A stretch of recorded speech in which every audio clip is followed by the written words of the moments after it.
Rendez-vous à la Chambrerie pour les rugbymen australiens. L'équipe prépare les Jeux Olympiques en Touraine.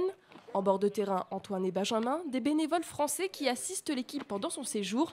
Ils sont leur team liaison officer. Alors nous, on accompagne les équipes tout au long de leur séjour. On les conduit notamment du site d'entraînement ici jusqu'à leurs hôtels. Et ensuite, on est là aussi au besoin sur le site d'entraînement. On gère le linge, on gère les bains de froid, enfin voilà, tout un tas de missions qu'on a. On a un peu comme on aime dire, on a un peu le couteau suisse australien pendant cette période.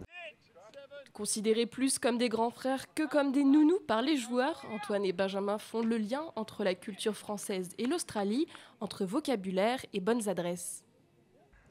On leur demande de nous parler en français. Ce n'est pas gagné, on n'est pas très bon. Mais on fait de notre mieux, on travaille tous les jours avec l'application linguistique Duolingo.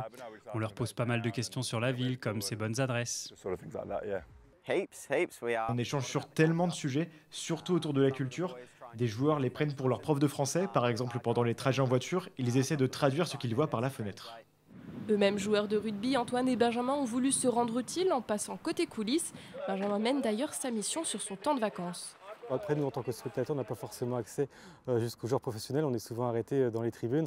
Aujourd'hui, on les approche, on mange avec eux, on joue avec eux, on les assiste, on les aide. Donc c'est vraiment honorifique pour nous de pouvoir être aussi proche d'eux, quoi. Habitué au décalage horaire, l'acclimatation des Australiens s'est faite rapidement.